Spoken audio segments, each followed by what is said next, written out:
مطلب کثرت میں ایسا انسان مشغول ہوا، ایسا مشغول ہوا کہ بس کاندھوں پر جب لوگوں کا آیا تب اس کے ہوش آیا کہ میں کہاں تھا، فرشتے دکھ گئے، منظر دکھ رہے غائب کے، تب اس کو ہوش آ رہا ہے کیا کیا میں نے پوری دنیا برباد کر دیا میں نے اپنی دنیا، تب ہوش آ رہا ہے۔ تو ایسی حقیقت اللہ نے کیجیے جس کو انتہا نہیں یاد رکھی۔ ایسے ہی ہوتا ہے، گناہ گار اپنی غفلت میں پھنس کر گناہ میں مر جاتا ہے۔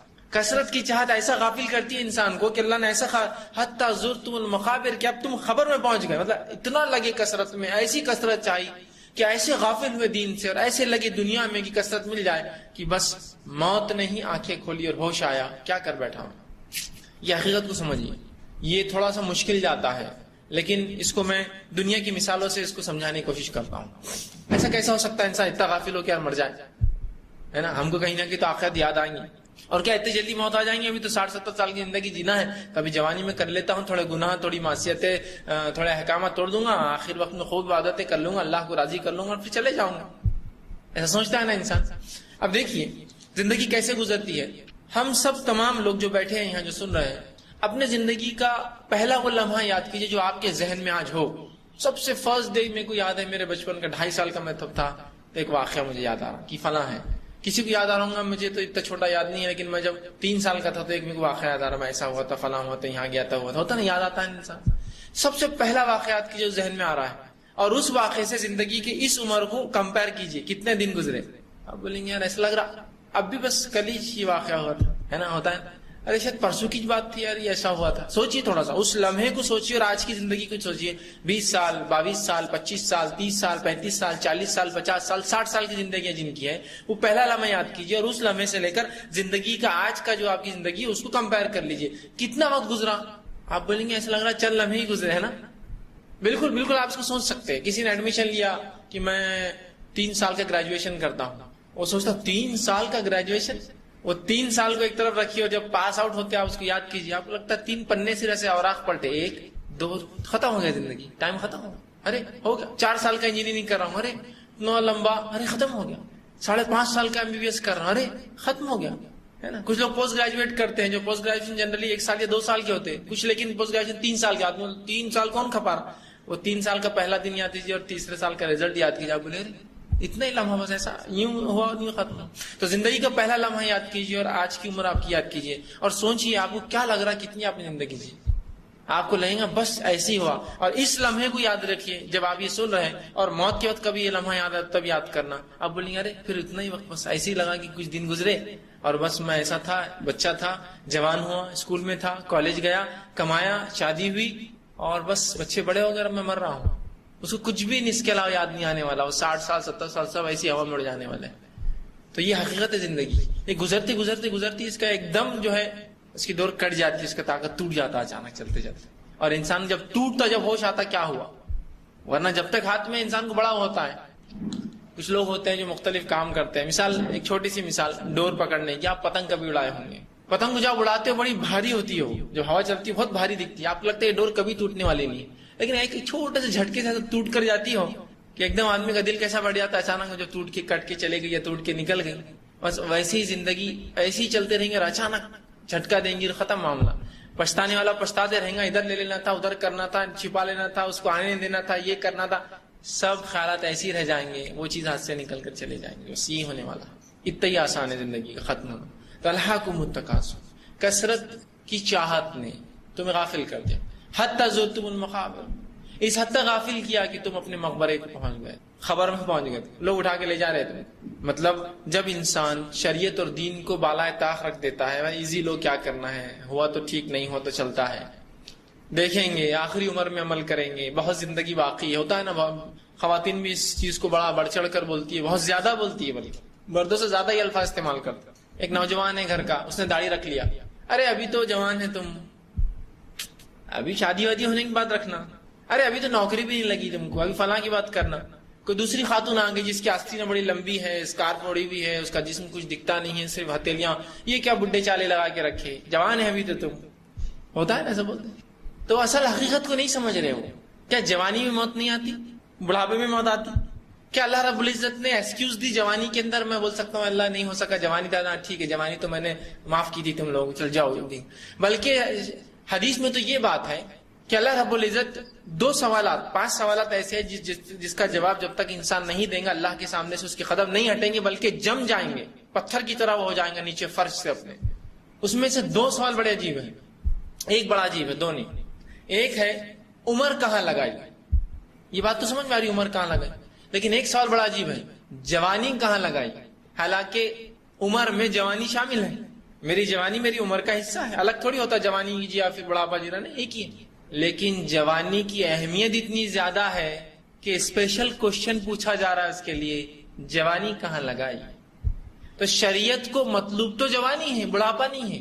لیکن یقیناً میں یہ نہیں کہنا چاہ رہا ہوں کہ بوڑھوں کی کوئی ویلیو نہیں اسلام میں یہ کہنا چاہ رہا ہوں کہ جو پرائم ہے، جو اصل ہے، شریعت جو چاہتی ہے وہ جوانی ہے۔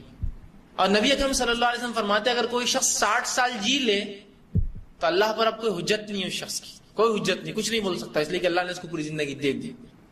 اللہ کے رسول کیا فرما رہے ہیں کہ کوئی شخص اگر 60 سال جی لے تو اللہ کی حجت نہیں ہے اس پر، اب وہ کچھ اللہ کو بول نہیں سکتا، اللہ ایسا نہیں ہوا ویسا نہیں ہوا، ختم، دے دیا اس کو سب کچھ اللہ نے۔ تو شریعت چاہتی ہے جوانی، ینگ ایج چاہتی ہے۔ یہی جوانی کے تعلق سے ہم لوگ بولتے ہیں ابھی کیا ہے، ابھی تو بعد میں کرنا، شریعت تو چاہتی تو یہی ہے، وہ کہاں چاہتی ہے شریعت؟ یقیناً بوڑھوں کے اپنا مقام ہے، اپنی عزت ہے، اپنا مرتبہ ہے۔ اللہ رب العزت کو شرم آتی ہے کہ کوئی بوڑھا انسان اس سے دعا کرے اور اس کو رد کرے، اس کا اپنا مقام ہے۔ لیکن مطلوب کیا ہے؟ جوانی۔ اور ظاہر سے جو جوانی میں جو عبادت گزار رہا تھا، بڑھاپا تو عبادت میں ہوگا ہی اس کا، لیکن اگر جوانی گنوا دی اور بڑھاپے میں بڑے دیندار بن گئے تو وہ مطلوب نہیں ہے، یہ بات یاد رکھیے۔ اصل جو چیز تھی وہ جوانی تھی، جو ہم سب کا ایک ذہن بنا ہوا ہے اس دنیا میں رہ کر، جوانی تو کمانے کے لیے، جوانی تو عیش کے لیے، جوانی تو کھیل کود کے لیے، جوانی تو فلاں کے لیے، جوانی تو موج مستی کے لیے ہے نا۔ تو ایک بات یاد رکھیے، اگر واقع میں عیش کرنا ہے، عیش عربی لفظ ہے، اس کا معنی ہوتا ہے جو دل چاہے، جو دل چاہے۔ جیسے اللہ نے قرآن میں کہا عیشۃ الراضیہ، جو دل چاہیں گا وہ دیا جائے گا جنت میں عیش۔ تو اگر عیش واقع میں عیش کی زندگی گزارنا چاہتے ہیں تو عیش دنیا میں نہیں ہوتا، یاد رکھیے۔ عیش صرف اور صرف جو ہے آخرت میں ہوتا ہے، یاد رکھیے، یہ صرف آخرت میں ہو سکتا ہے عیش، یاد رکھیے، دنیا میں نہیں انسان عیش حاصل کر سکتا ہے۔ اگر واقع میں عیش کرنا ہے، موج مستی کرنا ہے، زندگی واقع میں جینا ہے اور اپنی جوانی پہ دوسروں کو رشک والا بنانا ہے تو وہ جنت میں ہونے والا ہے، وہاں جوان بھی رہیں گے، سب رشک بھی کریں گے ہماری جوانی پر۔ واقع میں جو جنت میں جائیں گے سب لوگ رشک کریں گے اس پر کہ واقع میں جنت پالی اس نے۔ تو عیش وہاں ہو سکتی ہے، دنیا میں یاد رکھیے عیش نہیں ہو سکتی، دنیا جگہ ہی نہیں ہے عیش کی، ہے نا۔ کیا واقع میں دنیا آپ کو لگتا جگہ ہے عیش کی؟ نہیں ہے۔ اس لیے کہ اگر میں چاہ رہا ہوں کہ مجھے عیش کرنا ہے، دنیا جینا ہے، چلو کیا عیش کرتے بولو، کہاں جانا ہے تم کو، میں بھیجتا ہوں، آپ بولیں مجھے جو ہے آپ پورا امریکہ گھما دیجئے، گلف گھما دیجئے، بروج العرب میں بکنگ کر دیجئے، امریکہ میں جو فلاں ہوٹل میں کر دیجئے، ٹھیک ہے، کتنے دن رہوں گے بولو؟ اورنگ آباد آنا ہی ہے واپس، حقیقت پہ تو آنا ہی ہے نہیں۔ 10 دن گیا، 20 دن گیا، 30 دن گیا، 40 دن گیا، خوب عیش کیا، پھر کیا آ گئے اورنگ آباد آ گئے۔ تو جب رب کے پاس واپس جانا ہی ہے تو اس کو خوش کر کے جاؤ نا، تھوڑے دن ناراض کر کے کیا لگتا ہے اس کو راضی کر سکوں گی بعد میں، یا راضی ہوں گا ہم سے؟ تو اصل عیش تو جنت میں ہے جہاں میں صرف سوچ رہا ہوں اور چیز حاضر ہو جا رہی، اس حد تک کہ جنت کے اندر میوے جو ہوں گے، نعمتیں جو ہوں گی پھلوں کی شکل میں جھاڑوں پر، انسان صرف سوچیں گا تو اس کی ٹہنی نیچے آ جائیں گی، جتنا کھانا ہے کھا لے، چھوڑ دے پھر جا کے لگ جائیں گے واپس۔ جو ریئل سینس میں، حقیقت میں عیش صرف جنت میں ہو سکتی ہے، دنیا میں نہیں ہوتی۔ دنیا کی چیز بھی اتنے لائق نہیں ہوتی کہ اس سے عیش کیا جائے۔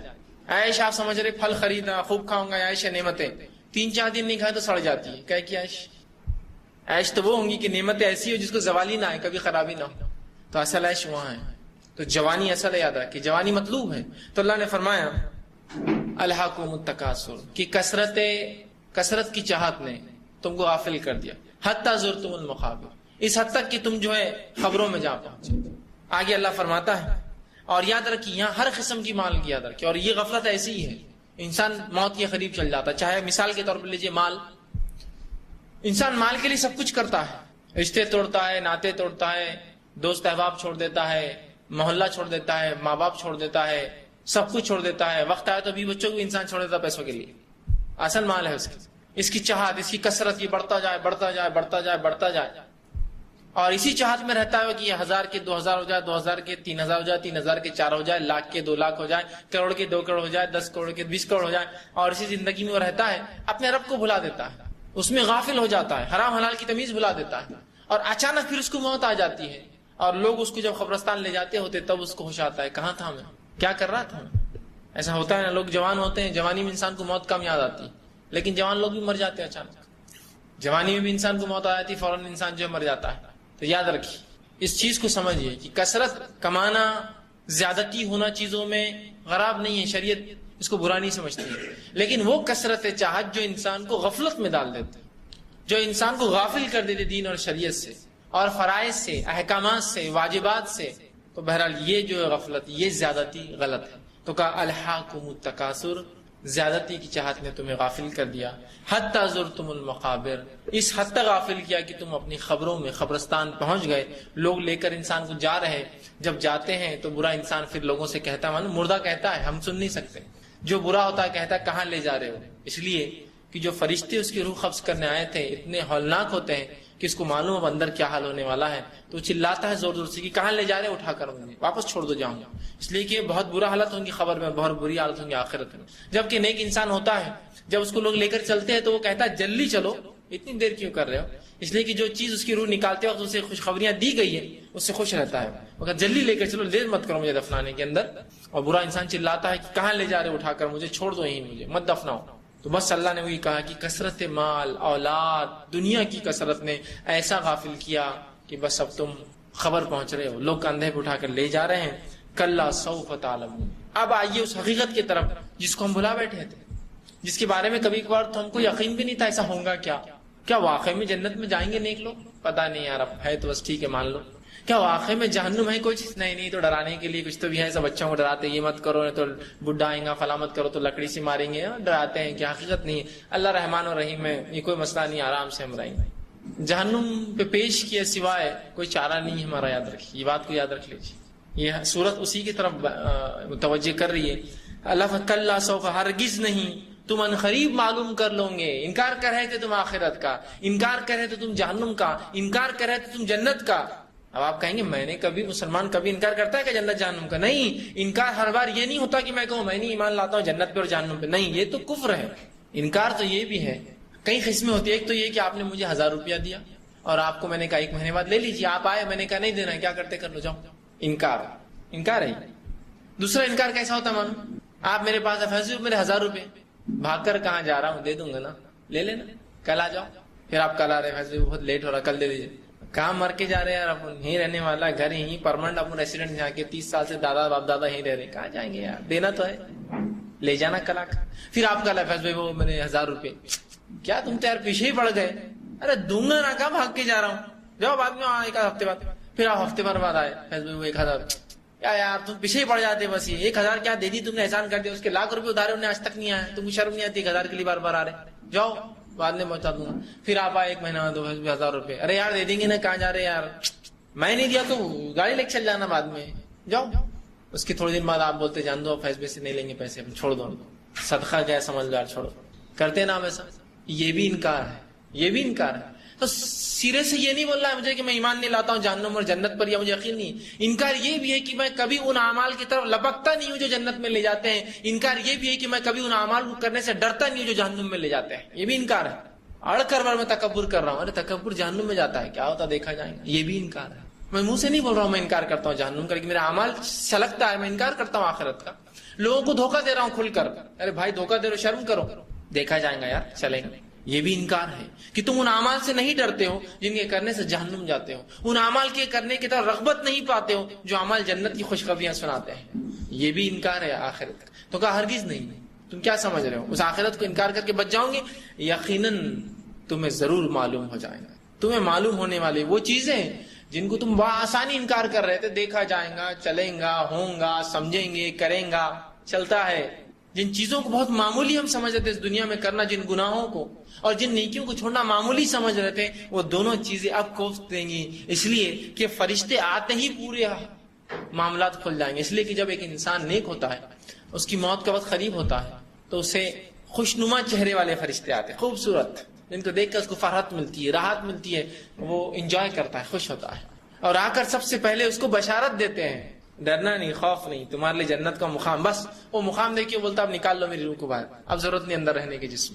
جیسا کہ انسان آپریشن کے لیے کبھی جو لوگ گئے ہوں گے، یا جو آپریشن تھیٹر میں کبھی کسی پیشنٹ کے ساتھ رہے ہوں گے، تو ڈاکٹر جب آپریٹ کرتا ہے تو اس سے پہلے پیشنٹ کو سمجھاتا ہے کچھ نہیں ہوتا، یہ چھری تیز رہتی ہے لیکن کچھ نہیں ہوتا، انجیکشن دیں گے صرف اتنا حصہ سنوں گا، ایکسپلینیشن دیتا ہے.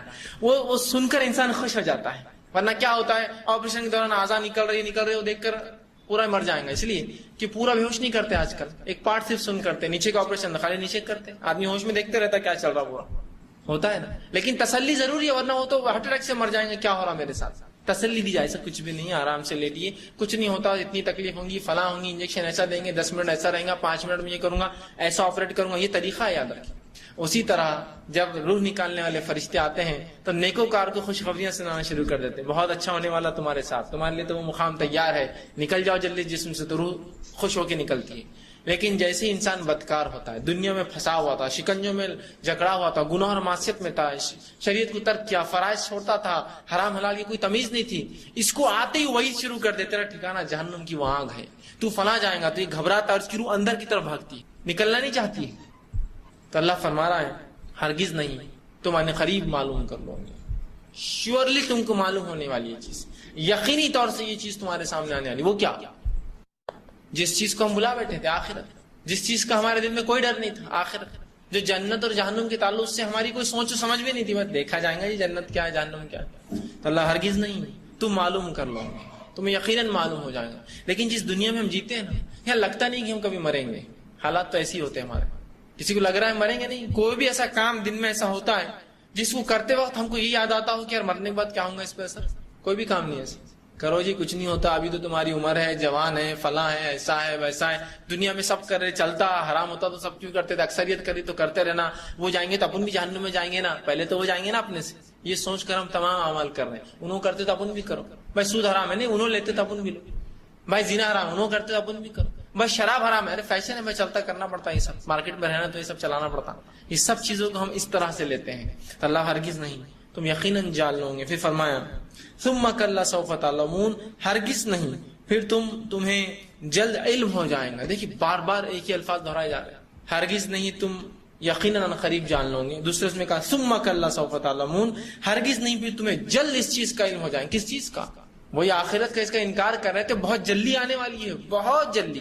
اور یاد رکھیے ایک انسان جو مر جاتا ہے اس کی آخرت وہیں سے شروع ہوتی ہے. جو قیامت جس پر آئیں گی. موت اس شخص کے لیے قیامت ہے جو قیامت سے پہلے مر رہا ہے. تو میری موت میرے لیے قیامت اور میری آخرت ہے. ٹھیک، وہ ایک الگ بات ہے، جن لوگوں پہ قیامت آئیں گی وہ الگ مسئلہ ہے. لیکن میری موت، میری قیامت اور میری آخرت شروع ہو گئی ہے نا. تو یہاں ہم آخرت کا انکار کر رہے تھے اور سوچ رہے تھے کتنا لمبا وقفہ ہے ابھی دنیا میں جینے کا، کیا ابھی سے سوچنے گئے تمام چیزیں. اور ہمیں شعور بھی نہیں تھا، نہ بچپن میں ہم کو شعور دیا گیا. شریعت یہ چاہتی ہے کہ انسان بالغ ہونے سے پہلے اس کو شریعت کا شعور دیا جائے، حرام حلال کی تمیز سکھائی جائے. وہ کیسے؟ نبی اکرم صلی اللہ علیہ وسلم فرماتے ہیں جب بچے 7 سال کے ہو جائے تو ان کو نماز کی تاکید کرو. کیوں؟ اس لیے کہ بالغ نہیں ہوا، لیکن جب بالغ ہوں گا کیا اسی دن سے تاکید کریں گے آپ؟ تب تو فرض ہو گیا نا اس پر. بات سمجھ رہے ہیں؟ تب تو فرض ہو گیا. اور 10 سال کے ہو جائے تو بالغ ہو جاتا آدمی، تو اگر نماز نہ پڑھے تو ضرب لگاؤ، مارو ان کو. شریعت جو بہت رحم دل، ایک دم انسانوں کے لیے شفقت والی شریعت ہے. یہ ربی جو ہے محبت کرتا ہے، اس کی ایک صفت ہی ودود ہے نا. یہ محبت کرتا ہے اپنی مخلوق سے جس اس نے پیدا کی، لیکن اس کے اپنے اصول بھی ہے، اس کا اپنا طریقہ ہے. وہ اصول سے ہٹ کر وہ کام بھی نہیں کرتا. ٹھیک، تو اگر اس شریعت میں یہ کہا جائے ضرب لگاؤ، مطلب بہت اہم چیز ہے. پری پلان کرو. بچوں پر روزے کب فرض ہوتے ہیں؟ جب نماز فرض ہوتی ہے. تو روزوں کی تیاری کب کرائیں گے؟ 10 سال جب بالغ ہو اس دن نہیں، ان کے بالغ ہونے سے پہلے ان کو روزے رکھوائیں گے تاکہ وہ 5 10 15 20 روزے رکھتے رہے، اور جب بالغ ہو جائے پورے روزے رکھیں گے. ایسا کیسے ہوگا کہ بچہ 10 سال تک آپ روزے نہ رکھا اور ایک دن 10واں سال آ جائے اور آپ کا پورے روزے رکھنا ہو؟ بولیں گا تو مر جاؤں گا، میرے کو عادت ہی نہیں. سمجھے آپ؟ تیاری کیجیے، پری پلاننگ. 3 سال پہلے سے نماز کی تاکید کیجیے. 7 سال میں 10 سال میں فرض ہوگی تو مارو. سمجھ رہے ہیں؟ تو شریعت یہ چاہتی پہلے سے پلاننگ ہو، ہر چیز کی پہلے سے تیاری ہو. اور آخرت کی تیاری کے لیے دنیا میں ہم آئے ہیں. یہ دنیا آخرت کی کھیتی ہے، یہاں جو لگائیں گے اس کا بدلہ آخرت میں ملے گا. آخرت کی ایک اچھی مثال دیتا ہوں. ایک جزیرہ ہوتا ہے، جزیرہ. اس جزیرے کا اصول یہ ہوتا ہے کہ اس جزیرے پہ ایک بادشاہ چنا جاتا ہے جو نوجوان ہوتا ہے، ایک دم ینگ، اور اس کو 1 سال کے لیے بادشاہ بنایا جاتا ہے. اور جو وہ کہتا ہے اس کی اطاعت کی جاتی ہے، جو کھائے، جو پیے، جو چاہے کرے. 1 سال کے بعد وہ بادشاہ اپنی صدارت سے معزول ہو جاتا ہے، اپنی بادشاہت ختم کر دی جاتی ہے اور اس کو ایک دوسرے جزیرے بھیج دیا جاتا ہے. ٹھیک ہے، اب وہ کیا حال ہوگا؟ وہ جزیرے پہ کوئی بغیر آباد جزیرہ ہے جس پہ جانور چھوڑ دیا جاتا ہے، وہ اس کا حال. پھر ایک نیا بادشاہ چن لیا جاتا سال بھر کے لیے. وہ اس جو ہے علاقے کا رواج تھا. کئی نوجوان آئے، بادشاہ بنے، خوشی سے آتے سب کہ ہم بنیں گے ہم بنیں گے. بادشاہ بنائے جاتے، جزیرے پہ ڈال دیے جاتے. ایک بڑا ہوشیار اور ذہین نوجوان تھا. ایک بار اس سے کہا گیا کہ آپ بادشاہ بن جاؤ. اس نے کہا ٹھیک ہے مجھے بادشاہ بنا دو. جب وہ بادشاہ بن گیا, بادشاہ بنتے ہی اس نے پہلا کام کیا معلوم؟ کہا کہ مجھے اس جزیرے پہ لے کے چلو جس جزیرے کے اوپر تم سب کو چھوڑتے لے جا کے 1 سال بعد, کیونکہ وہ میرا انجام ہے. لوگوں نے کہا ٹھیک. یہ ویسا بادشاہ نہیں تھا جو عیش عشرت میں لگ گیا, حکم سنانا شروع کر دیا, سونے چاندی میں مست ہو گیا. نہیں, ہوشیار تھا. کہا اس جب وہ جزیرے پہ لے گئے تو دیکھا کہ وہ جزیرہ غیر آباد ہے, جنگل ہے, اور اس میں جو جانور ہے اور تمام کے تمام اس سے پہلے کے لوگ مرے پڑے ہیں, سب کی کھوپڑیاں ہڈیاں مطلب سب مر چکے ہیں, کوئی زندہ نہیں تھا. اس نے کہا ٹھیک ہے واپس لے چلو میرے جزیرے پہ. اب چونکہ یہ بادشاہ تھا, کہا اس جزیرے کی پوری صفائی کٹائی کر دی جائے, پورا صاف کرو, پورا جزیرہ صاف کر دیا گیا. اس میں گارڈن بنایا جائے. اچھا, اس میں گارڈن بنانا شروع ہو گیا. اس میں محلات تعمیر کرو, محلات تعمیر کیے گئے, سب ہو گیا. 1 سال میں اس نے یہاں رہتے ادھر کا پوری پلاننگ کر لیا. جب 1 سال ہوا اور کہا کہ اب تم یہاں سے جانا ہے تو کہا ٹھیک ہے چھوڑ دو لے جا کر. جب اسے لے جایا گیا وہاں تو وہاں آرام سے محل بنا ہوا تھا اس کا, ایک اچھی زندگی جیا اس نے, اور پھر مر گیا. جبکہ پچھلے بیوقوف کیا کر رہے تھے لوگ, جوانی کے جوش میں بادشاہ تو بن جا رہے, سال بھر جا کے برے حالات ہو رہے. تو ویسے ہی ہمارا معاملہ ہونا چاہیے کہ یہاں رہتے ہوئے اس دنیا میں وہاں کا محل تیار شروع ہو جانا چاہیے. یہ دنیا میں رہتے ادھر کی پلاننگ, ابھی ہم کیا کریں, یہ دنیا میں رہتے ہو یہاں کی عیش کر لے رہے سال بھر کی, جو کرنا ہے کر لو. لیکن اس کے بعد کی لمبی زندگی جو دوسرے دنیا میں ہے, وہ دنیا کی تیاری کیا ہوں گی, وہاں وہ جزیرے کا حال ہوگا جو پہلے لوگوں کا ہوا, جو بیوقوف تھے, جنہوں نے اس دنیا میں رہتے, اس جزیرے پہ رہتے, اس جزیرے کی تیاری نہیں کی. تو اسی طرح اگر مجھے جنت چاہیے تو یہ جنت کی کھیتی دنیا ہے, یہاں رہتے بھی وہاں کی صفائی, یہ وہ اور وہ فلاں محلات, یہ وہ سب تیار کرنا ہے نا. جو مسجد بنائے تو اللہ کے لیے, اللہ جنت میں اس کے لیے محل بنائے گا, تو ابھی سے محل کی تیاری ہے. جو فلاں کام کرے اس کے لیے فلاں ہوتا ہے, ابھی سے اس کی تیاری. جو فلاں ذکر کرے اس کے لیے کیا ہوتا ہے. ابراہیم علیہ السلام نے اللہ کے رسول سے کیا وصیت کی, جب آپ معراج گئے تو کہا اے اللہ کے رسول صلی اللہ علیہ وسلم اپنی امت سے وصیت کرنا. یہ ابراہیم علیہ السلام کی نصیحت تھی اللہ کے رسول کو, جو آپ نے وہاں کی آسمان پہ کہا کہ ابراہیم علیہ السلام کی طرف سے اپنی امت کو وصیت کرنا کہ جنت چٹیل میدان ہے, خالی رہتی جنت, اس میں کچھ ہے ہی نہیں لگا ہوا.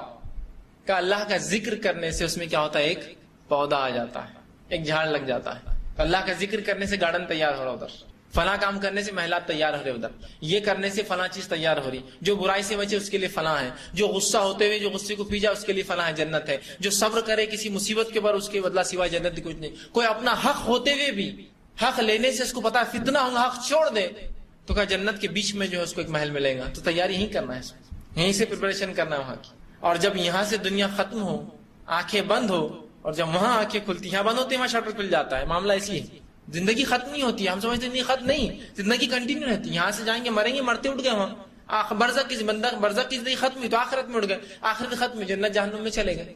ختم نہیں ہو رہا, سلسلہ چالو ہے. تو یہاں آنکھ بند ہو تو جہاں آنکھ کھلے وہاں پہلے سے محل تیار تھا, اور فرشتے خوش ہو آپ کے آنے سے. ہاں فرشتوں کو خبر رہتی ہے, اچھے لوگوں کی فرشتوں کو بہت نالج رہتی ہے. جس طرح سے ہم لیتے نا کس کے پاس مال ڈالا, کس کے پاس فلاں, فرشتے بھی بہت پوچھ گچھ کرتے رہتے ہیں, کون آدمی اچھا, کس نے آج نے کیا کیا, تم نے کس کیا مال لایا, اس نے کیا کر رہا تھا, وہ مشہور ہو جاتا ہے آدمی. تو ایک انسان دنیا میں مشہور اور محبوب ہونے سے پہلے آسمانوں میں ہو جاتا ہو, اس کے بعد دنیا میں محبت آتی ہے, معلوم تو وہاں مشہور رہتا ہو. تو جیسے ہی وہ مرتا ہے تو اچھے فرشتے آتے ہیں, اچھے لوگ آئیے ویلکم, تو وہ خوش ہو کے نکلتا ہے. برا رہتا ڈر کے کھینچتا ہے. جب اچھا آدمی اوپر جاتا ہے تو پہلے آسمان کے فرشتے کہتے ہیں ویلکم اے اچھی روح, خیر آئے, مقدم ہے تمہارا, آؤ, دروازے کھول دیے جاتے ہیں. جب برا انسان لے جایا جاتا ہے تو آسمان کے پہلے آسمان سے بولتے ہیں مغضوب روح ہے, غلیظ روح ہے کوئی, کیونکہ اس کو جو کفن پہنا جاتا ہے اتنا بدبودار سڑا ہوا ہوتا ہے کہ آسمانوں میں اس کی بدبو آتی ہے. کہتے ہیں اس کا انٹری نہیں ہے, پہلے آسمان پہ انٹری نہیں. اسے اٹھا کر پہلے آسمان سے زمین پر پھینک دیتے ہیں. فرشتے کہتے ہیں پھینک دو اس کو, نہیں چاہیے یہ ہمیں, اوپر پھینک دیا جاتا ہے. تو پتا چل گیا, اللہ فرما رہا ہے ثم کلا سوف تعلمون, ہرگز نہیں پھر تمہیں جلد علم ہو جائے گا. تو یہ وقت بہت کم ہے موت کا اور زندگی کا, ایسا بالکل جھٹکے سے اتنا ہوگا کہ سمجھ میں نہیں آئے. کوئی انسان کم مر گیا ہوتا ہے نا, خبر آ گئی فلاں آدمی مر گیا, اور کہیں بھی مر جاتا آدمی, ایکسیڈنٹ میں مر گیا. جوان بوڑھی کی کوئی شرط ہے کیا؟ نہیں. کبھی انسان گھر کے اندر جو ہے بوڑھے سے بوڑھے لوگ زندہ ہوتے ہیں اور جوان تقریباً مر جاتے ہیں. ایسے واقعات ہوتے ہیں, ایکسیڈنٹ سے مر گئے, کچھ بھی حالات ہو گئے, زلزلے آ گئے, اموات, بہرحال عام بات ہے. دادا زندہ اور پڑتوں کے انتقال ہو جاتے ہیں, بچوں کے انتقال ہو جاتے باپ کے سامنے, ہوتا ہے ایسے. تو ہم نہیں جانتے, تو کہا تم یقیناً معلوم کر لو گے, تمہیں جلد علم ہو جائے گا. آئیے آگے فرمایا کلا لو تعلمون علم الیقین. آپ دیکھیے کیا فرمایا, ہرگز نہیں اگر تم یقینی طور پر جان لو گے. 3 بار ایک ہی الفاظ کو دہرایا جا رہا ہے, صرف اس لیے کہ اہمیت جتا دے تمہیں کیا ہے. بہت زیادہ سنگین چیز ہے, اس لیے 3 بار تاکید آ رہی. عربی زبان میں اور عربوں کا طریقہ تھا, جب کسی چیز کی اہمیت کو ہیمر کرنا ہوتا تھا, بالکل اس کے ذہن میں ڈالنا ہے تو اس کو 3 بار دہراتے تھے. جیسے کہ اللہ کے سبحان وہ مومن نہیں، وہ مومن نہیں، وہ مومن نہیں، بہت اہم ہے. اللہ کے رسول کون؟ بتائیے جلدی سے. کہ 3 بار بولنا مطلب ختم. عربی زبان کے اعتبار سے، عربوں کے اعتبار سے بہت اشد امپورٹنٹ چیز بتائی جا رہی ہے. 3 بار بولا جا رہا ہے وہ مومن نہیں، وہ مومن نہیں، وہ مومن نہیں. کون؟ اب بتائیے کون مومن نہیں؟ جس کا پڑوسی بھوکا اور وہ سو جائے، جس کا فلاں ایسا اور وہ فلاں. تو وہ بتا دیا گیا. ایمفسائز، اہمیت. یہاں بھی اللہ رب 3 بار بتا رہا ہے اہمیت. یقیناً تم جان لو گے، یقیناً تمہیں اس چیز کا علم ہو جائے گا. اور تیسرا فرمایا ہرگز نہیں اگر تم یقینی طور پر جان لو. ہرگز نہیں اگر تم یقینی طور پر جان لو، مطلب جان لو اس چیز کو، یقینی طور پر جان لو، ورنہ نہیں جانو گے تو یہ چیز یقینی طور پر آنے والی ہے. ان قریب مطلب بہت نزدیک ہے. ہم کو لگ رہا ہے موت بہت دور ہے، زندگی وہ ہے، قیامت بہت دور ہے، آخرت بہت دور. نہیں، ان قریب بہت نزدیک آتی ہے. یہ آدمی کی آنکھ بند ہوئی اور قیامت شروع ہو گئی. اس کی قیامت تو تبھی ہے نا، اس کی آخرت شروع ہو. ہرگز نہیں. اس انتظار میں مت بیٹھو کہ اگلا جمعہ، اگلا رمضان، اگلے سال سے، اگلی تنخواہ سے، اگلے بار سے. نہیں، پتا نہیں ان قریب تم مر جاؤ. یہ سوچنے سے پہلے کہ کچھ کروں ختم ہو جاؤ. تو توبہ کا طریقہ یہ ہے کہ پہلے دل میں نادم ہو کر عمل کرے. خالی دل میں نادم ہونے سے کام نہیں ہوتا. یار بہت صحیح بات ہے، تم غلط بول رہے، شراب کی کمپنی میں کام نہیں کرنا، وہیں پڑا ہوا ہے وہ دن رات. نہیں تم صحیح بول رہے، آپ غلط. آپ کہاں کام کرتے؟ میں فلاں کمپنی. ارے وہ مجھے معلوم ہے حرام ہے، نہیں کرنا چاہیے، بہت غلط ہے یہ، لیکن پھر وہیں اڑا ہوا ہے. تو تائب توبہ ہونے کے لیے پہلے دل میں نادم ہو کے عمل شروع کر دیجئے. فوراً اس کے خلاف کام، مطلب وہ کام چھوڑنے کی کوشش کیجیے. تو کہا تم یقیناً جان لو گے. آگے اللہ رب العزت نے فرمایا اور کہا لا ترون الجحیم، تو بے شک تم جہنم کو دیکھ لو. یہ تھی وہ حقیقت جس کے بارے میں اتنا بیان کیا جا رہا. جہنم ایک ایسی زبردست حقیقت ہے کہ قرآن پاک کے اندر، قرآن مجید کے اندر جنت سے زیادہ تذکرہ جہنم کا آیا ہے، صرف اس کی اہمیت بتانے کے لیے. اور یہ اتنی بڑی حقیقت ہے، اتنی بڑی حقیقت ہے، اتنی بڑی حقیقت ہے، نہ صرف اس کے حق ہونے میں لفظی اعتبار سے، بلکہ یہ فزیکل سینس میں بھی اتنی بڑی حقیقت ہے کہ نبی اکرم صلی اللہ علیہ وسلم فرماتے ہیں مقام محشر میں جہنم لائی جائیں گی. مقام محشر میں جہنم لائی جائیں گی بتانے کے لیے جس کے 70,000 شعبے ہیں. 70,000 گناہ لوگ کریں گے، جو گناہوں کے اعتبار سے ان کے ڈپارٹمنٹس الگ الگ ہوں گے، ہر گنہگار کی سزا الگ ہے. 70,000 شعبے ہوں گے اور ہر شعبہ اتنا بڑا ہے، اتنا بڑا ہے کہ 70,000 فرشتے ایک شعبے کھینچ کے لائیں گے. 70,000 کو 70,000 ضرب دیجئے، یہ ہوتا ہے 4,90,00,000 فرشتے صرف جنت جہنم کو کھینچ کر لائیں گے. ایک فرشتے کی طاقت یہ ہے کہ اگر ایک پر ہلا دے تو پوری کائنات کو سمیٹ لیتا ہے ایک جھٹکے میں. ایک فرشتے کی طاقت یہ، اندازہ لگائیے کیا طاقت ہے اس کی. ایک پر مار دے. جبرائیل علیہ السلام کو 600 پر ہے یا اس سے زائد پر ہے، پر ہوتے ہیں ان کو فرشتوں کو. تو ایک پر مار دے جبرائیل، رسول اللہ فرماتے پوری کائنات لپیٹ لیں گے اندر. تو اس کائنات کو ایک پر اس کا کھینچ سکتا ہے فرشتے کا، کافی ہے اس کے، اتنا بڑا ہوتا ہے. تو اندازہ لگائیے 70,000 ایک ایک شعبے کو کھینچ رہے ہیں. اس کی حقیقت دیکھیے. جنت کے بارے میں نہیں آئے کتنے لوگ لائیں گے، کیسے لائیں گے، صرف اتنا تک سجا رہے ہیں، فرشتے بنا رہے ہیں، جنت سج رہی ہے، فنا ہو رہی ہے. لیکن جہنم میں اس کی حقیقت ہے جس کی پوری تفصیلات دی گئی کہ 70,000 شعبے، 70,000 ہر شعبے کو 70,000 فرشتے کھینچ رہے ہیں. مطلب 4,90,00,000 فرشتے جن کی ایک ایک کی طاقت ایسی ہے کہ کائنات کو سمیٹ سکتے ہیں. تو یہ جہنم کتنی بڑی حقیقت ہے. اور ہر شخص جہنم پہ سے گزرنے والا معلومات. اسی لیے انبیاء علیہ السلام بھی روز قیامت ڈر رہے ہوں گے، کانپ رہے ہوں گے، گھبرا رہے ہوں گے، خوف کھا رہے ہوں گے، اور ایسی چیزوں پہ بھی ڈر رہے ہوں گے جو واقعتاً میں جھوٹ اور غلطی نہیں کہلاتی، لیکن ڈر رہے ہوں گے کہیں اس کی وجہ سے پکڑنا ہو، کہیں اس کی وجہ سے پکڑنا، کہیں اس کے لیے آج میرا رب مجھے پکڑنا لے. تو بس ہر چیز کے لیے ڈر رہے ہوں گے. کوئی آدمی سوچتا ہے اتنا انبیاء علیہ السلام کیسے ڈریں گے؟ تو میں آپ سے سوال کرتا ہوں، پڑھنے والا بچہ رزلٹ سے زیادہ ڈرتا ہے، جو نہیں پڑھتا ہے وہ زیادہ ڈرتا ہے؟ ہر پڑھنے والا بچہ رزلٹ ڈرتا ہے. کیا ہوتا ہے کہ مارکس کہاں کم ہو جاتے ہیں، کہ کہاں ایک نمبر کٹتا ہے، کہاں ہے نا. جو فیل ہونے والا بولتا ہے جو ہوں گا دیکھا جائے گا، اللہ مالک ہے، چلتے رہو، ہے نا، ہوتا ہے نا. اندازہ لگا اس سے. انبیاء علیہ السلام نے ہر ممکن کام کیے، نیکی کیے. اب وہ ڈر رہے کہ اللہ ایک چیز سے ناراض ہوگی، ختم نہ کر دے. اسی لیے ان کا خوف عام لوگوں سے زیادہ ہے. اس لیے نہیں کہ ان کے اعمال کم ہیں، اس لیے کہ وہ بہت ہائی رینکرس ہیں. وہ نہیں چاہ رہے کہ ذرہ برابر کمی ہمارے پرسنٹیج اور رینک میں. ہم سب خوف کھا رہے ہیں، ڈر رہے ہیں کہ یہ نہ ہوگا، وہ نہ ہو، اس پہ پکڑنا ہو جائے، اس پہ نہ ہو جائے. نوح علیہ السلام ڈر رہے ہیں کہ میں نے بدوا دی اپنی قوم کو، اللہ پکڑنا لے. کیوں دی بدوا؟ حالانکہ اللہ نے قبول کی نا. قبول کی مطلب وہ جائز تھی. حرام چیز کی دعا تو اللہ قبول ہی نہیں کرتا. پھر بھی ڈر رہے کہیں یہ پکڑ کی وجہ نہ بن جائے میری کی کیا ہوا. ابراہیم علیہ السلام نے توریہ کیا، 3 بار باتوں کو ایسا پیش کیا کہ لگنے میں جھوٹ لگی لوگوں کو. جھوٹ نہیں تھا لیکن توریہ بولتے ہیں اس کو عربی زبان میں. مطلب ایسے بات کرنا گھما کر کہ سامنے والا کچھ الگ معنی سمجھے، آپ کا معنی کچھ الگ. جیسا کہ بتوں کو توڑ دیا اور بڑے بتی گلے میں لٹکا دیا ہتھیار، اور جب پوچھا گیا کس نے توڑا تو کہا بڑے سے پوچھ لو، ہو سکتا غصہ اس کو چایا ہوں، کیا میرے کو کیا پتا، گھما دیا باتوں، ایسا پیش کیا کہ سامنے والے کو سمجھ میں تو آ رہا ہے اس نے لیکن بول نہیں رہا لفظ، ڈر رہا ہے کہ یہ اللہ یہ توڑیا نہ پکڑ لے میرا، حالانکہ وہ حکمتن تھا، جائز تھا، رب نے وہ حکمت دی تھی، آپ ڈر رہے کہ اس میں میری پکڑ نہ ہو جائے، خوف کھا رہے ہیں اس چیز سے، سمجھ رہے ہیں بات کو؟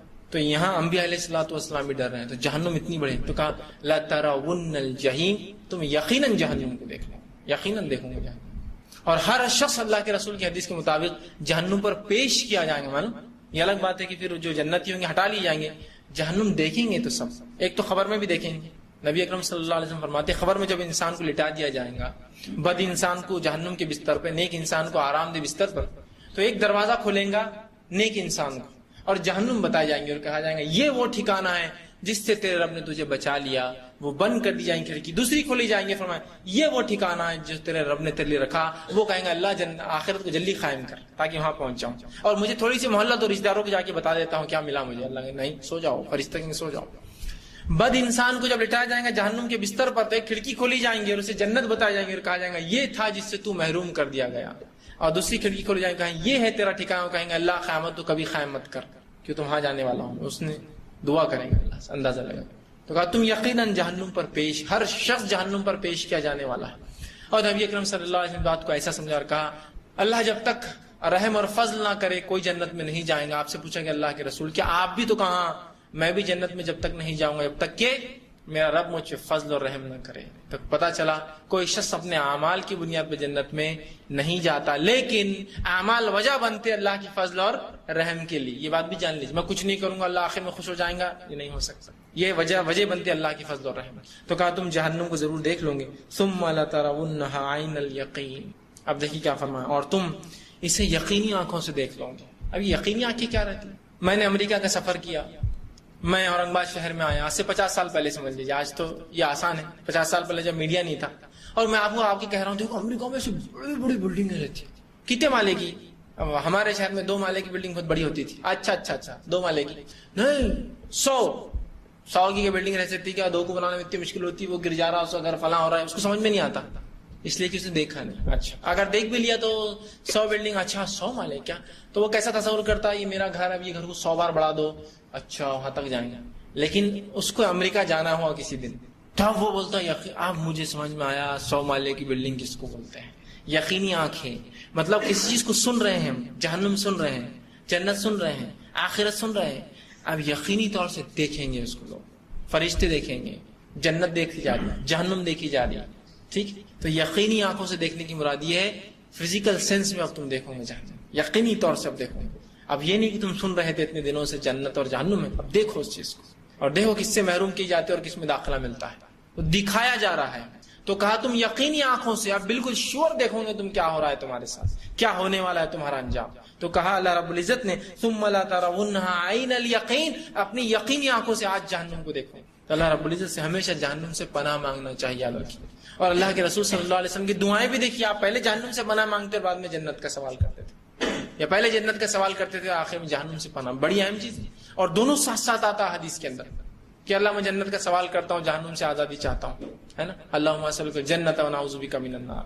یہ ہم دعا کر رہے ہیں ربنا آتنا فی الدنیا حسنۃ وفی الآخرۃ حسنۃ وقنا عذاب النار، ہر بات تذکرہ نار کا آتا ہے، کئی جگہ تو جنت کا تذکرہ نہیں آئے گا سوال کا، لیکن جہنم سے بچنے کا تذکرہ برابر آتا ہے، یہ بہت سخت چیز ہے۔ تو کہا تم اسے دیکھ لو گے اور یقینی آنکھوں سے دیکھ لو گے۔ اب یہ وہ نہیں ہے کہ انبیاء آ کر ڈرا رہے ہیں کہ جہنم ہے، قرآن بول رہا ہے جہنم ہے، نہیں، اب دیکھو اس کو آنکھوں سے، فزیکل سینس میں دیکھو، ڈرو اس سے۔ تو یہ بہت ہولناک چیز ہے، یاد رکھیے، اس سے ہمیشہ پناہ مانگنا چاہیے۔ ثم لتسألن یومئذ عن النعیم، اور اس روز ضرور بھی ضرور تم اپنی نعمتوں کے تعلق سے پوچھے جاؤ گے، کوشچنیبل ہو، سوال کیا جائے گا نعمتوں کے تعلق سے۔ نعمتیں کیا ہوتی ہیں؟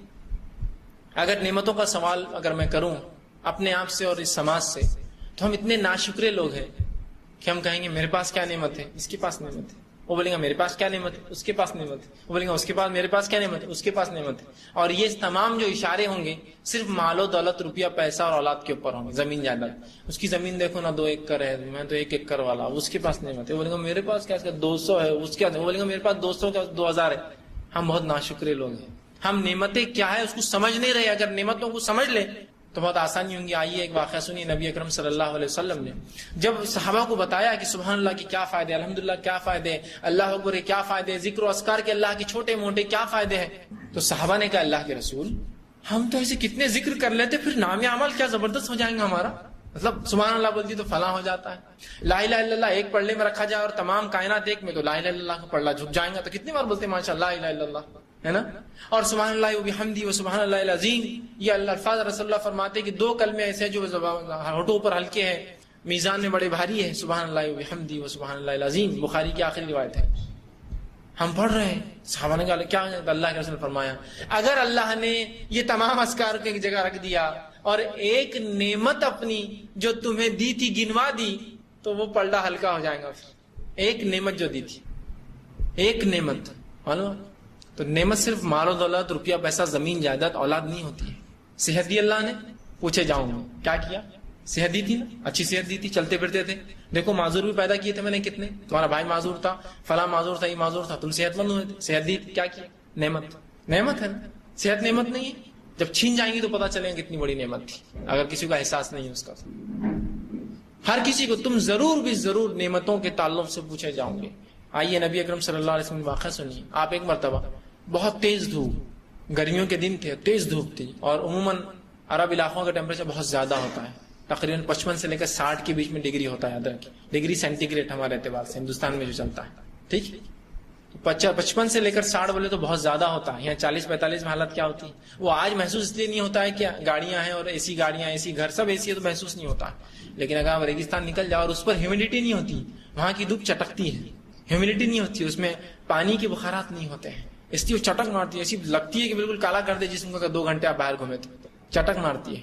اس دھوپ کے اندر اکثر لوگ جو ہے اپنے گھروں کے اندر, مکانوں میں اور جو جھاڑوں کے نیچے آرام کرتے تھے. نبی اکرم صلی اللہ علیہ وسلم ایک بھری دوپہر دھوپ کے اندر باہر نکلے. جب نکل کر چلنے لگے دیکھا سامنے سے ابوبکر آ رہے ہیں, تو کہا ابوبکر, وہ ابوبکر صدیق رضی اللہ عنہ کا اللہ کے رسول, کس چیز نے آپ کو اس تپتی ہوئی دھوپ میں باہر نکلنے پہ مجبور کیا؟ تو کہا تمہیں کس چیز نے مجبور کیا کہ اس تپتی ہوئی دھوپ میں تم سڑک پر آؤ؟ تو کہا اللہ کے رسول سچ کہتا ہوں صرف بھوک کی شدت نے مجھے باہر نکال دیا. کھانے کو گھر میں کچھ نہیں تھا, بھوکا تھا تو باہر نکلا کچھ مل جائے. یہ ابتدائی دور تھا مدینے کا, بھوک کی شدت نے مجھے باہر نکالا ہے. تو کہا قسم ذات کی اس کے ہاتھ محمد کی جان ہے, اسی وجہ سے میں بھی باہر آیا ہوں. کہا چلو کچھ ڈھونڈتے ہیں. دونوں مل کر آگے نکلے تو عمر ابن خطاب دکھے. کہا عمر کیسے کیا باہر آنا ہوا؟ تو کہا آپ لوگ کیسے کیا باہر آنا؟ تو کہا بس بھوک کی شدت نے باہر لایا. کہا بس میں بھی اسی لیے باہر آیا ہوں, کھانا نہیں ہے کچھ کھانے, بھوک کی وجہ سے باہر سڑک پہ آیا ہوں. کہا چلو ڈھونڈتے. چلو تینوں مل کر نکلے. ابو ایوب انصاری رضی اللہ عنہ اپنے باغ میں کھیتی کر رہے تھے, جھاڑوں کو پانی دے رہے تھے, کھجور کے جھاڑ. سلام کیا, بڑے خوش ہوئے کہ اللہ کے رسول آئیے, ویلکم, استقبال, اہلا وسہلا. ابوبکر صدیق بھی ساتھ ہیں, عمر ابن خطاب ہے, تینوں کو بلایا. کہا کیسے کیا آنا ہو؟ تو کہا بھوک نے نکال دیا باہر. تو کہا بھوک کوئی بات نہیں, فوراً ایک کچا خوشا توڑ کر لائے, اللہ کے رسول کے سامنے رکھا. فوراً گئے, بیوی سے کہا ایک بکری ذبح کرو, اور جلدی سے لا کر جو ہے اللہ کے رسول اور دونوں جو ہے صاحبین آئے ہیں, ابوبکر صدیق, عمر ابن خطاب. فوراً لاؤ, بیوی نے فوراً پکایا, کھایا. جب اللہ کے رسول کھا رہے تھے تو کھاتے کھاتے کہا تم لوگ ضرور اس نعمت کے تعلق سے پوچھے جاؤں گے, اس نعمت کے تعلق سے تم ضرور پوچھے جاؤں گے. کیا نعمت تھی وہ؟ کھانا. پوچھے جاؤں گے تم اس کے تعلق سے. اب اس نعمت کا بھی ہم کہاں شکر ادا کرتے, کیا حالت ہے ہم سب کو پتا ہے. اگر میں کھا رہا ہوں تو میں بولتا ہوں یہ کھانا کیا ہے, ویسا کھانا ہونا تھا, وہ اسٹینڈرڈ کھانا ہے. کھا تو رہا ہے تو زندہ ہے نا, شکر ادا کر. یہ نعمت ہے. وہاں رسول اللہ بھوکے نکل رہے, ابوبکر بھوکے نکل رہے, عمر بھوکے آئے ہوئے, تینوں کھانا ڈھونڈ رہے ہیں, کچھ مل جائے باہر دھوپ کے اندر تپتی ہوئی. نعمت ہے, شکر ادا کر کہ کھانے کو مل رہا ہے. نعمت ہے اللہ کی, اس پہ شکر ادا کرے اللہ کا کہ یہ نعمت اللہ نے دی ہے, بس کھائے جو ہے بس اچھا ہے. یہ نعمت اللہ نے, اللہ کے یہ پوچھے جاؤں گا. اس نعمت کے ساتھ کیا سلوک ہے ہمارا بتانے کی ضرورت نہیں مجھے. ایسے کئی گھرانے اس میں کھانا پھینکا جاتا ہے, سڑ رہا ہے. اتنی توفیق نہیں ہوتی اس امت کے مسلمانوں کو کہ کم از کم سڑنے سے پہلے بھوکوں تک پہنچا دو. کھانا بچ جاتا ہوتا ہے, گھر ہے, کسی غریب کو دے دو, بھوکے کو پہنچا دو. سڑنے جیسی کون دے گا, کون نکالے گا, کس کی جھنجھٹ, کس کی جھک جھک, پھینکا جاتا ہے. کئی لوگوں کے تو حالات یہ ہے ناشکری کی کہ جن کھانوں سے وہ کھاتے ہیں, سمجھو بریڈ کھا رہے ہیں, دستر پر بیٹھے, پلیٹ میں کچھ خراب لگا ہوا ہے تو اس بریڈ سے صاف کر کے پھینکتے ہیں. ارے وہ کھانے کی چیز ہے, آپ کپڑے سے پوچھتے, کاغذ سے پوچھتے اس چیز کو. روٹی اور بریڈ صاف کرنے کے لیے نہیں ہوتے پلیٹ, سمجھے آپ. اس حد تک ناشکری بڑھ جاتی ہے کہ کھانے کا پھینکنا سمجھ میں نہیں آتا. چائے یا کافی کسی نے لائی, اس میں ملائی جم گئی تو جس ٹوسٹ سے یا جس بسکٹ سے کھا رہے اس بسکٹ سے ملائی نکال کے بسکٹ کے ساتھ پھینکتے ہیں. سبحان اللہ، کیا ناشکری ہے. نبی اکرم صلی اللہ علیہ وسلم فرماتے ہیں اگر کھانے کی دستر پہ کھا رہے اور کچھ گر جائے، اگر گندگی میں نہ گرا تو اٹھا کے کھا لے. شیطان کے لیے مت چھوڑ اس کو. نوالا گر گیا، کھا لو اٹھا کے، صاف ہے، یہ توڑ کے پھینک دو، اتنا خراب ہے، باقی کھا لو. شیطان کے لیے مت چھوڑو اس کو. لیکن آج کی دنیا میں کھانے کو ضائع کرنا یہ فیشن ہے. اور اگر کوئی دستر پہ چن کر کھائے تو لوگ بولتے ہیں غریب دکھ رہا، پہلی بار ہوٹل میں آیا لگتا، اٹھا کے کھا رہا نیچے. اس لیے کہ 2 روٹی چھوڑے بغیر کیسا اپن کھانا کھا کے اٹھیں گے؟ کیا بولیں گا ویٹر کی، کہتا گھٹیا لوگ آئے تو 2 روٹی چھوڑے نہیں، پورا صاف کر کے گئے. سالن آدھا چھوڑنا ضروری ہے، ورنہ اس کے بغیر میرا اسٹیٹس کیسا معلوم ہوگا کہ میں کون ہوں اور کون آیا تھا اس ہوٹل میں کھانے کے لیے. آپ کی عزت آپ کے مال دولت پیسے روپے جسم سے نہیں ہوتی. یہ وہ لوگ کرتے ہیں جو دنیا میں کوئی مقام نہیں رکھتے. مقام رکھنے والے لوگ جانتے ہیں کہ اس کا کیا مرتبہ ہے. آپ جتنے مالداروں سے ملیے، ان کی تاریخ پڑھیے، ان کی زندگیاں پڑھیے، آپ پائیں گے کہ وہ لوگ ویسے نہیں تھے جیسے دوسرے لوگ ہوتے ہیں. ان کی زندگی الگ ہی ہوتی ہے، اس لیے کہ انہوں نے محنت کی تھی، کمایا تھا، تو ہر چیز کی ان کو احساس ہوتا ہے. مالدار لوگوں کو دیکھیے، دنیا میں بڑے مالدار ہوئے، باپ دادا سے جائیداد ملی وہ نہیں، جو خود بنے اپنی زندگی ان سے پوچھیے، آج بھی ان کی زندگی میں وہ عام زندگی جیتے ہیں. غربت والے ایسا دیکھ کر آپ بولیں گے یار یہ کون ہے فلاں.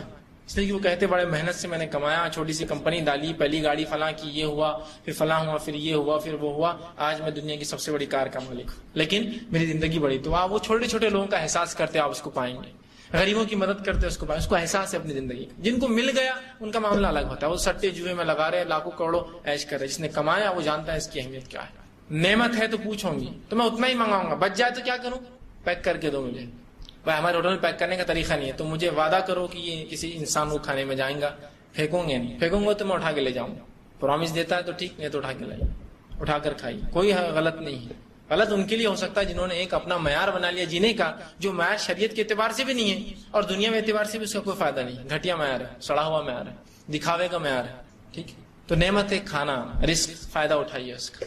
جب بھوک لگے کھائیے، اللہ کا شکر ادا کیجیے، ناشکری مت کیجیے، کفر مت کیجیے. نعمت صحت دی اللہ نے، صحت کا صحیح استعمال کیجیے. صحت کا کیا استعمال ہو سکتا؟ صحیح جگہ میرا جسم لگے، میری توانائیاں لگے، میری طاقتیں لگے، میری خوبیاں لگے، میری صلاحیتیں لگے. اللہ نے یار مجھے تو صحیح جسم نہیں دیا. آپ جسم والوں کی بات کر رہے، میرے تو اعضاء کمزور ہے، میرا ہاتھ ایک ٹوٹا ہوا ہے، پیر میں کو نہیں ہے. کوئی بات نہیں، تو اس کو دیکھ جس کے دونوں ہاتھ پیر نہیں، دیکھو ایک ہاتھ اور ایک پیر خراب ہے تیرا سر. نہیں بھائی میرے تو چاروں ہاتھ پیر خراب ہے، میرے لیے کیا مثال ہوگی؟ تو اس کو دیکھ جس کو ہاتھ پیر بھی نہیں، اس کو عقل بھی نہیں. دیکھو عقل تو دیا نا اللہ نے، ہاتھ پیر نہیں تو کیا ہوا؟ وہ تو پاگل ہے. ہاتھ پیر بھی ہے لیکن بھاگتے رہتا سڑکوں پر، ننگا رہتا ہے. الحمدللہ میرے کو ہاتھ پیر نہیں لیکن عقل ہے، جس سے میں سوچتا ہوں، سمجھتا ہوں، شرم ہے، حیا ہے، تقویٰ ہے، دینداری سمجھتا ہوں، ذکر و اذکار کر سکتا ہوں. الحمدللہ بہت اچھا، بچ گیا میں، ہے نا. کوئی کہے وہ تو پاگل ہے. اب میرا بچہ تو پاگل ہے، میں خدا، میرا کیا مسئلہ ہے؟ میرے سے کون ہے؟ میں کس نعمت کا شکر ادا کروں؟ تو پاگل ہے. اللہ نے تیرے کو ایسے ماں باپ سے پیدا کیا جو تیرے کو پال رہے تھے، کو چھوڑے نہیں. یہ نعمت ہے تیرے لیے. چھوڑ دے تو لے سڑکوں پر، تو الحمدللہ بہت اچھی بات ہے کہ یہ پاگل کم از کم ایسے ماں باپ کے گھر پیدا ہوا جو اس کو پال رہے، سنبھال رہے. اب میری تو صحت بہت کمزور ہو گئی، میں تو فلاں ہو گیا. اکثر ہوتا ہے، ذرا سی بیماری میں انسان پریشان ہے، رونا رو رہے ہیں. ایک واقعہ سناتا ہوں. عبد الرحمن العریفی نے اس واقعے کو جو ہے زندگی سے لطف اٹھائیے، انجوائے یور لائف، ان کی کتاب اس میں لکھا ہے. بڑی بہترین کتاب ہے، کوشش کریں کہ آپ ضرور پڑھیں. اسلامی اخلاق اور پرسنالٹی ڈیولپمنٹ کے اوپر بڑی بہترین شاہکار کتاب ہے. زندگی سے لطف اٹھائیں، لیٹس انجوائے یور لائف. بہرحال اس میں انہوں نے ایک واقعہ نقل کیا کہ ایک انسان آیا اور ان کے پاس بڑی گزارشات کرنے لگا اور بڑی عجیب، مطلب رسوائی، مطلب بالکل زندگی سے اوب گیا، ایسی باتیں کرنے لگا اور کہنے لگا کہ میرا بچہ بیمار ہے شیخ. وہ خطیب بھی ہے. بہرحال بہت سے لوگ جو سعودی عرب میں رہے وہ جانتے ہیں، ان کے خطبے ہوتے ہیں بہت سے مقامات پر. عبد الرحمن العریفی، شیخ میرا بچہ بڑا بیمار ہے، دعا کیجیے. کہا میں دعا کروں گا. کہا بڑا پریشان ہے شیخ. کہا میں دعا کروں گا. پھر کبھی ملا تو وہی رونا. انہوں نے کہا کتنے دن سے رو رہے ہو تم صرف ایک بچے کی بیماری پر؟ صرف ایک، ٹھیک ہے. کہا کہ اللہ سے دعا کروں گا. نہیں اس کی بیماری بہت زیادہ ہے. تو کہا چلو اگر مر جائے تو اللہ اس کو ذریعہ بنائے گا تمہارے جنت میں جانے. تو کہا شیخ وہ چھوٹا نہیں، چھوٹے بچے اگر مر جائے بالغ ہونے سے پہلے تو والدین کے لیے وہ وجہ بنتے جنت میں جانے کی، معلوم. تو کہا بچہ چھوٹا نہیں ہے میرا. تو کہا کتنا بڑا؟ تو کہا 17 سال کا. تو کہا اللہ تم کو صبر دے. پھر اس کی بیماری ایسی تھی کہ اس کا علاج نہیں تھا، وہ مرنے والا تھا. کہا اللہ تم کو صبر دے. لیکن بس وہ اسی میں پریشان تھا. مقصد یہ تھا ان کا بتانے کا کہ ایک چیز کو لے کر تم دوسری چیزیں نعمتیں چھوڑ دے رہے اللہ کی جو اللہ نے دی ہے. ایک بیمار بچہ ٹھیک ہے، باقی بچے تو صحت مند ہے نا تمہارے، لیکن انسان پڑ جاتا ہے. انہوں نے کہا اس کے بالمقابل ہمارے ایک دوست تھے ڈاکٹر عبداللہ، وہ بھی سعودی عرب میں کچھ کام کرتے تھے. انہوں نے کہا ایک بار میرا ڈاکٹر عبداللہ کے پاس جانا ہوا، ان سے ملاقات ہوئی. تھوڑے سے رنجیدہ تھے، گھر بکھرا ہوا تھا، گھر میں کھلونے پڑے تھے، دھول لگی ہوئی تھی، سائیکل کھڑی تھی بہت دھول زدہ ہو گئی تھی، کمرے میں کچھ کپڑے تھے جو بچی کی شادی کے لیے خریدے دھول کھا رہے تھے، صوفہ بستر خراب تھا. پھر بھی عبداللہ صاحب سے میری ملاقات ہوئی تو خوش تھے, تھوڑے رنجیدہ تھے لیکن خوش تھے, مطلب ناراض نہیں تھے, کمپلیننگ نیچر نہیں تھا, ایسا ہو رہا شیخ ایسا ہو رہا. میں ان سے ملا, حال چال پوچھے تو کسی ایک دوسرے صاحب نے پوچھا ان کو تعزیت دے دیجیے, تو کہا کس چیز کی تعزیت دوں, تو کہا ان کے گھر والے ایکسیڈنٹ میں مر گئے ہیں. تو ان کو بڑا برا لگا, کہا کہ میں تعزیت دینا چاہیے, اور سوائے ان کے خاندان میں کوئی نہیں بچا. 11 افراد ایک ساتھ کار ایکسیڈنٹ میں مر گئے, ایک ساتھ پورے بچے, پوتی, بیٹی, ان کے 11 افراد خاندان کے ایک ہی ایکسیڈنٹ میں ایک ساتھ, ایک کریش کے اندر, ایک جو ہے گاڑی کے ایکسیڈنٹ میں انتقال کر, پورے کے پورے ایک ساتھ. اور وہ ہے عبداللہ صاحب. لیکن اس کے بعد بھی اللہ کا شکر ادا کر رہے ہیں, جو آگے ہے اس پہ نظر ہے ان کی, اب جو گیا اس کو چھوڑ دیا ہے. وہ ایک بچے کی بیماری میں پریشان ہے, اسی کو فکر مند ہے, آگے کی نعمتوں, اللہ کی چیزوں کو اللہ نے اور کیا رکھا وہ سب بھول چکا ہے, بس اسی میں پریشان ہے, اسی میں بس اب یہ نہیں تو کچھ نہیں ایسا کر رہا ہے. عبداللہ صاحب کا سب کچھ چلا گیا, ظاہر سی بات ہے. اپنے کھلونوں کو دیکھ کر ان کو افسوس ہوتا ہوگا, پوتا باتی کھیلتے ہیں. سائیکل دیکھ کر افسوس ہوتا ہوگا, بچہ چلاتا تھا آج مر گیا. بچی کی شادی تھی, کپڑے لا کے رکھے وہیں رکھے ہوئے, دھل کر سب انتقال کر کے گھر کے اندر. تو نعمت عبداللہ صاحب کے سامنے دوسرا ایک مشن ہے, ختم ہو گیا. جو گیا چھوڑ دو, آگے کا دیکھو, اب میرے کو جینا ہے نا. اب اسی غم میں رہیں گے 11 کے, تو یہ مر جائیں گے 11-12 دن. صحیح بات ہے, غم کے اندر انسان مر جائے گا فکر سے. تو جو نعمت ہے اس کا شکر ادا کرو, جو گیا, جو چھین لیا اللہ کا, تو اللہ نے لے لیا, معاملہ ختم ہو گیا. تو ہمیں ناشکری ہے. ذرا سی آدمی بیمار ہے, ذرا سی عورت بیمار ہے, میں اتنی بیمار ہوں تم دیکھ رہے نہیں, میں اتنا بیمار ہوں آپ دیکھتے نہیں, بس یہی فکروں میں لگا ہے. میری بیماری اتنی بڑھ گئی کہ میں کچھ نہیں کر سکتا, میری اتنی بیماری بڑھ گئی میں زندگی برباد ہو گیا, میرا فلاں ایسا ہوگا, میں ایسا ہوگا. تھوڑا سا اٹھیے اپنے جگہوں سے, اپنے گھروں سے نکلیے, اور کبھی اپنے گورنمنٹ ہاسپٹلس میں جائیے اور وہاں کے بیماروں کو دیکھیے, اور اپنی بیماری کو اس سے معائنہ کریں, اور آ کر بولیے الحمدللہ, 2 رکعت شکرانہ پڑھی, میں تو بہت اچھا, وہ تو بہت بیمار تھا, اس کے تو ہاتھ, میرے تو ہاتھ میں صرف زخم ہے, اس کا تو ہاتھ ہی کٹ گیا بیچارے کا, الحمدللہ اللہ نے میرے کو صرف زخم دیا. کیوں رو رہے زخم کے اوپر؟ یہ نعمت ہے کہ جو بچا ہے وہ سب سے اچھا ہے نا. مجھے تو کینسر ہو گیا, میرے لیے کیا ہے؟ ارے کینسر ہو گیا تو اللہ نے روپیہ تو دیا, تم علاج کر سکتے ہو, غریبوں کو دیکھو جو پڑے ہیں جا کر, الحمدللہ یہ نعمت تو دی. اور نہ اس پریشانی کے چکر میں یہ نعمت بھی آپ بھلا دیں گے, زندگی کو اپنے فائدہ نہیں اٹھا پائیں گے جو اٹھانا چاہیے. کیا صحابہ بیمار نہیں ہوئی, ایسے مرض نہیں ہوئی جن میں ان کو معلوم تھا موت آئیں گی, تو انہوں نے کیا کیا؟ روتے بیٹھے کہ اب میرے کو موت آ جائیں گی, پریشان ہوں, بیٹے ادھر آؤ, زمین پوتے کے نام پہ یہ ہونا, دادا کی فلاں, میرے بھائی کو یہ دو, یہ نہیں کیا. جو تھا اس پہ نظر رکھی کہ اب جانے والا ہوں, وقت قریب ہے, تو اب کچھ جلدی سے کنسٹرکٹیو ورک کر کے چلا جاؤں, یہ کر لوں, وہ کر لوں, صدقہ اور خیرات جلدی سے کر لوں, کہ جانا ہے. وہ میں جا رہا ہوں, میں مر جاؤں گا سوچ کے چکر میں وہ اگلا نہیں چھوڑ رہے تھے حصہ, وہ جو ہونا ہے چھوڑو اس کو, اب جو کر سکتا ہوں وہ کر گزروں, فوراً آگے, زندہ دل ایک دم زندگی. ہر نعمت کا فائدہ اٹھائے اللہ نے دی, اور ہر نعمت کی پوچھوں گی. اچھی عقل دی, کیا کیا؟ کیا کبھی میرے کتاب و سنت کو سمجھنے میں لگائی اپنی عقل؟ نہیں, اللہ اسی کام فرصت تھی, میں تو ٹیکنالوجی میں پڑھ رہا تھا, فلاں کر رہا تھا, میرا دماغ تو سب جگہ لگا سوائے تیری شریعت پہ جان چھوڑ. ہاں نہیں, میں کچھ سمجھ رہا تھا, باقی سب میں کو سمجھتا ہے. کان دیے تھے, کیا کیا استعمال, اللہ بہت سے گانے سنا, یہ کیا, ڈاؤن لوڈ کرتا تھا, خود بھی سنتا تھا, نہیں سنا دوسروں کو کبھی کبھار سناتا تھا, ڈائلر ٹونز لگاتا تھا, سب کر, میں نے سب کیا. اس کا کوئی صحیح استعمال کیا نہیں کیا, اس کا عذاب ہے. عقل کا صحیح استعمال کیا نہیں کیا, اس کا عذاب. آنکھیں دی, نعمت دی نا, کچھ لوگ اندھے پیدا ہوتے ہیں. کیا کیا اس نعمت کا؟ اے اللہ تیری دنیا کو دیکھا, تیری حمد و ثنا کیا, اس سے یہ فائدہ, یہ نہیں کہ میں نے گناہ کیا, معصیت کیا, فلاں کی. ہاتھ دیے تھے, کیا کیا بتاؤ, کہ گناہ برائی کو روکا کبھی اس سے. پیر دیے تھے, کس طرف چلے یہ قدم, مسجدوں کو جاتے تھے, دینی کاموں میں لگے, یہ طاقت اور قوت توانائی. صحت دی, کیا کیا اس صحت کا بتاؤ. ہر چیز کا سوال ہونے والا ہے, لیکن وہ تمام چیزوں کو چھوڑ کر صرف کفران نعمت ہمارا ایک مزاج بن چکا ہے. اللہ نے کئی نعمتیں دی, ایک نعمت چھین لی. مثال کے طور پر جو ہوتا ہے, کسی کا مذاق نہیں, لیکن حقیقتوں کو تھوڑا سا سمجھیے, اس پہ غور کیجیے. کسی کو اللہ نے بال چھین لیے, پوری زندگی صرف پریشان, میرے بال جا رہے, میرے بال جا رہے, میرے بال جا رہے. جانے دو, گئے تو گئے, کیا مسئلہ. سمپل سا فیکٹ ہے, کسی کو دیے کسی کو نہیں دیے, سیدھی سی ایک دم. اتنا آسان کیلکولیشن ہے, سمجھ جائے تو معاملہ ختم ہو جائے گا. میں بتا رہا ہوں کہ تو کتنی حس رہتی اس کام میں. 70,000 روپے کا ٹریٹمنٹ چل رہا, صرف بال, یہ تیل لگا رہا, وہ میڈیکل جا رہا, وہ کلینک جا رہا. یہ نعمت جاری, جو کوشش ہو سکتی کرو, اگلا نشانہ کیا ہے آپ کا وہ دیکھو نا. اس کے لیے پوری زندگی میں پبلک میں اپنا اچھا پریزنٹیشن نہیں دے سک رہا, میرے میں وہ مضبوطی نہیں آ رہی کام میں, میرا مورل ڈاؤن ہو جا رہا. کہیں کے لیے ڈاؤن ہو رہا تیرا مورل؟ صرف ایک نعمت جانے سے. اس شخص کو کبھی دیکھا جس کو ہاتھ پر نہیں, پھر بھی اس کا مورل اپ ہے, وہ سڑک پر نیچے چلتا ہے لیکن چلتا ہے, گاڑی پہ چل رہا ہے لیکن چل رہا ہے. کبھی یہ سوچا میں کیسے باہر جاؤں, میرا مورل بہت ڈاؤن ہو جا رہا ہے, میرے ہاتھ پیر نہیں. سمپل سا فیکٹ ہے, اس کو یقین تھا کسی کو اللہ نے دیے, کسی سے چھین لیے, بس کسی کو ہاتھ پیر ہے, میرے کو نہیں دیے, بس میں اپنا کام کروں, آگے بڑھوں. لیکن نہیں, بس اب میرے بال جا رہے ہیں, میں تو بہت مشکل ہو گیا, میری شادی نہیں ہوتی, میرا تو فلاں مسئلہ ہو جاتا, میرے کو جاب نہیں ملیں گی, بولیں گے تو ٹکلا ہے, تیرے بال نہیں ہے, فلاں ہو جاتا, میرا یہ ہو جاتا. پوری زندگی ایک, اس کے علاوہ جو 1000 نعمتیں وہ نہیں گنے آپ نے, کہ اللہ نے صحیح سلامت دماغ دیا, اگر اللہ اس کو خراب کر دیتا تو کیا کرتے تھے بالوں کو لے کر؟ وہی بال اتنے بڑے ہو جاتے تھے, پاگل بن کے پھرتے تھے. ہوتا تھا ایک نعمت چھیننے سے کیا دوسری نعمت کو آپ ترک کر دو؟ ہوتا ہے نہیں. میں میرا رنگ بہت ہی کالا دکھ رہا, ہوتا ہے. عجیب جذبات ہے ہوتے ہیں لوگوں میں, ان اس جذبے کے تحت پوری باقی کی نعمتوں پہ کفر, پوری نعمتوں پہ کفر. بالخصوص خواتین کے اندر ہوتا ہے کہ بھائی دیکھو نا, یہ ہمارے 2 بچیاں ہیں, ایک تھوڑی سانولی ایک گوری. کہے کو بولے آپ نے سانولی؟ یہ 2 بچیاں ہیں, 2 شیڈز ہیں. اور سمپل فیکٹ ہے, اتنا سادہ یہ کیلکولیشن ہے, گورا اور کالا اور بیچ کے پورے شیڈ میں انسان ہوتے ہیں. بلیک سے بلیک اور وائٹ سے وائٹ اور اس کے بیچ کے پورے شیڈ میں انسان ہوتے ہیں. ہر آدمی کا ایک شیڈ ہوتا ہے, ختم. اتنی حقیقت ہے. اس حقیقت کو سمجھنا نہیں آ رہا ہوں. کوئی انسان ہرا ہوتا ہے کبھی, اودا, لال, پیلا, نیلا. نیلا کبھی کبھی ہو جاتا ہے, تھپڑ پڑ گیا, زور سے مار لگ گیا, دم گھٹ گیا, سانس آکسیجن نہیں ملی تو آدمی جو ہے نیلا ہو جاتا ہے, بلو ہو جاتا ہے. لیکن عموماً اس کا کلر جو ہوتے بس 2 شیڈز ہیں, 2 کلر اس کے ڈفرنٹ شیڈز. اس کے لیے اتنی مرمر, اس کے لیے اتنی پریشانی ہے, اس کے لیے اتنے کریم اور اتنے لوشن اور اتنے تماشے اور اتنی چوائسیز, اتنا گھومنا ہوتا ہے. لڑکے کو لڑکی چاہیے, کیسے چاہیے؟ گوری لڑکی چاہیے. اب ڈھونڈ رہا ہوں, کوڑ کی مریض بتایا تو پسند نہیں آتی, گوری ہے وہ بھی, شی از وائٹ, بہت اچھا ہے وہ, نہیں وہ گورا نہیں ہونا. یہ کون سی بات ہوئی پھر؟ یہ کون سی بات ہوئی؟ چوائسیز نہیں ہے, بس سمپل سا ہے, 2 چیزیں بس, دونوں میں سے ایک سلیکٹو, ختم. گورا ہے کالا, فنش. اس سے ہٹ کر کچھ نہیں. کالے میں اور کالا, گورے میں اور گورا, اس سے ہٹ کر کیا ہے؟ ڈارک اور لائٹ شیڈز, بس ختم. لیکن وہ اتنا کم ہو گیا, اب سے کیسا ہوگا کہ بڑی ہوئی تو بچی, ہم کو تو نہیں سمجھ میں آ رہا. اور اس کو پھر سائیکولوجیکلی آپ پہلے سے بچیوں کو دبا کے اس کو اس کی زندگی برباد کرتے رہتے. خود بھی شکر ادا نہیں کرتے کہ صحت مند لڑکی دی اللہ نے. اگر وہ لوڑی لنگڑی ہوتی تو کیا کرتے تھے؟ خالی کلر کے لیے رو رہے آپ. الحمدللہ بھائی, جو بھی اللہ کا نعمت, اور کوئی ایکسٹرا ہم بھی کرنے کی ضرورت نہیں. ایک گوری بچی ماشاءاللہ, یہ میری, یہ الحمدللہ جیسی دی, اچھی دی, بہت اچھی دی, فلاں دی. کیوں اس کو بتا رہے؟ پھر سائیکولوجیکل اس کو ٹینشن میں دیتے ہیں. اس پہ اتنی حمد و ثنا کرتے کہ بس جیسا کہ اب کچھ ہو جائے, درود فاتحہ کر کے اس کا بس بیڑا پار ہو جائے. ضرورت نہیں. الحمدللہ بہت اچھا ہے جو بھی. یہ مزاج بنانا پڑے گا ہم.